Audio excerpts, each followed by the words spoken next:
Hi, I'm Mike Ebert, and we're speaking today with Mike Glicona, who is a New Testament historian with the North American Mission Board. And Mike, we're going to be talking today about the historical evidences for Jesus' resurrection. Why is that such an important topic?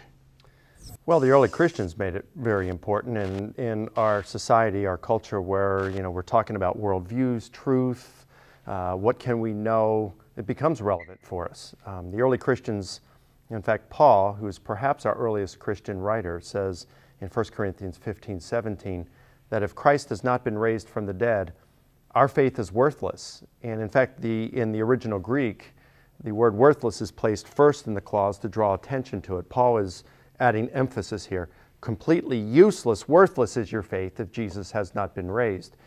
And even in the Gospels that report Jesus predicting his death and resurrection, many times he does so in the context that after he has made a radical claim about himself or an act such as overturning the tables in the temple, the Jewish authorities said, well, show us a sign that you have the authority to do these things. And Jesus said, well, I'll give you one sign, my resurrection from the dead. And I think there's really good historical evidence that Jesus did predict his death and resurrection. So if Jesus did not rise from the dead, then that makes him a false prophet whom no rational person should follow. So the importance of the resurrection is that it confirms the Christian worldview. And if he didn't rise from the dead, it falsifies the Christian worldview. So a lot hinges on this topic that we're talking about.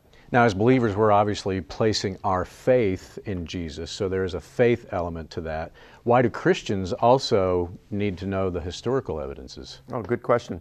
Especially students, college students, because when you go off to, say, a secular university, you're going to get challenged in your faith a lot, and rightly so. There's nothing wrong with that. But you're not going into a Christian environment. In fact, you're going in an environment that is quite hostile toward the Christian view, especially an evangelical view.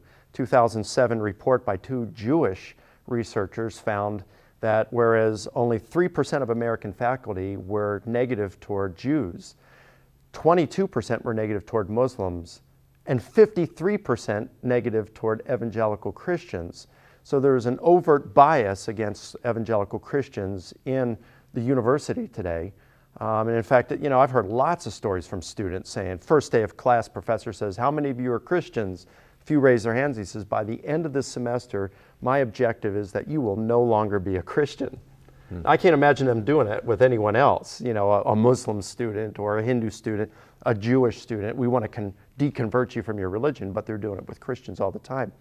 So the Christian student is getting his or her faith assaulted constantly within the university setting. And so what discussing this does is it shows that Christianity presents a very rational view of reality.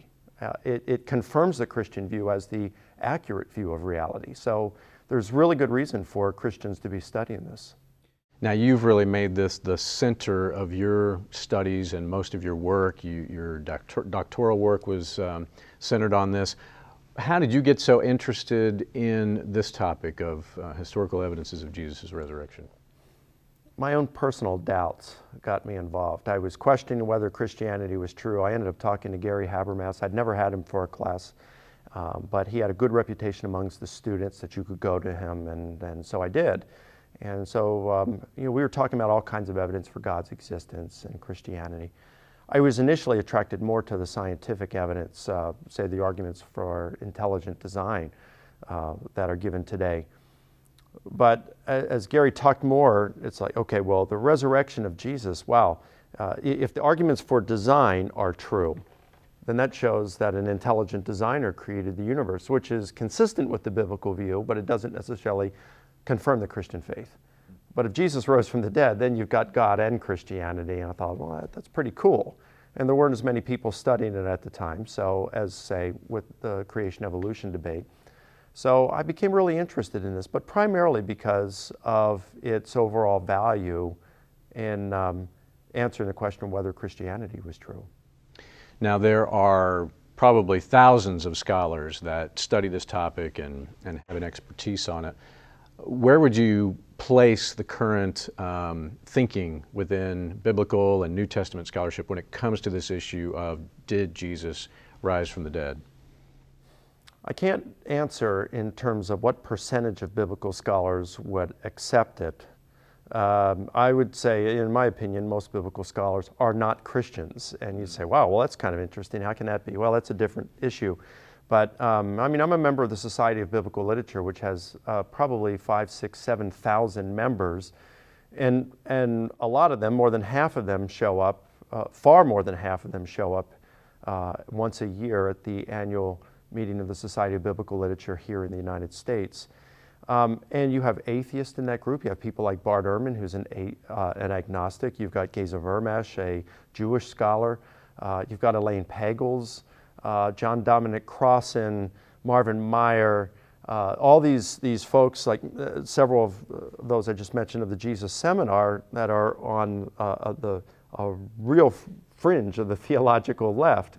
Now, some of them will say they're Christians, but they will deny that God exists. So I don't know how you consider yourself a Christian in that sense, but they'll deny the resurrection of Jesus. So I would guess if you took a bean count of all the New Testament scholars, probably most would say Jesus didn't rise from the dead in any real sense. But then again, if they haven't specialized in the subject, who cares what they think? When you look at those who have really studied this, and written on the subject, I'd say a majority of them do believe that Jesus rose from the dead, but I don't have the figures to back that up.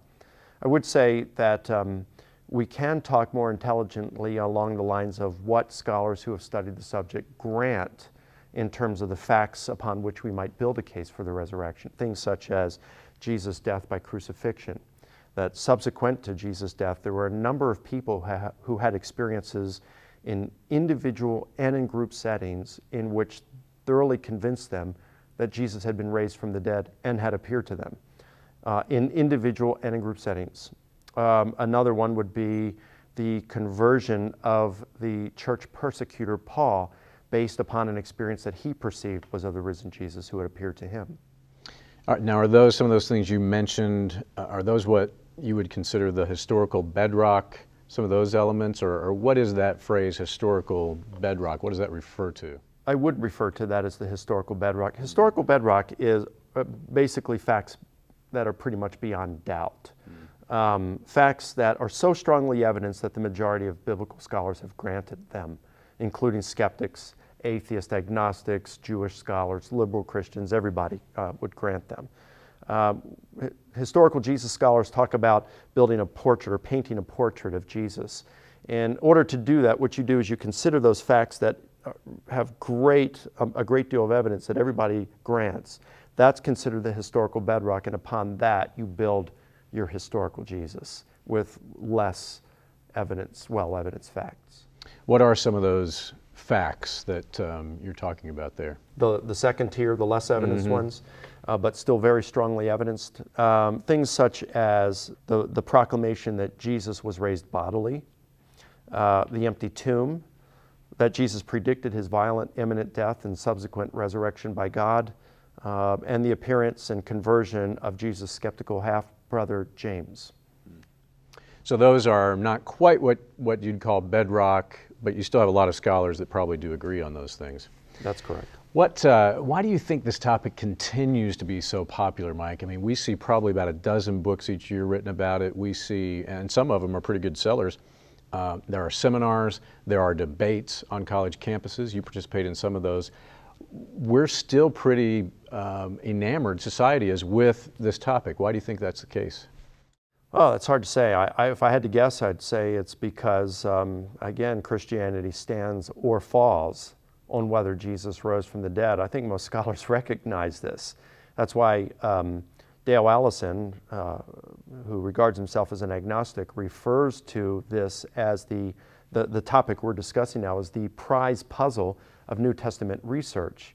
And Gary Habermas has completed a bibliography of more than 3,400 academic books and journal articles written on it since 1975. So yeah, it's very popular, and it's probably because of the importance of it in knowing whether Christianity is true.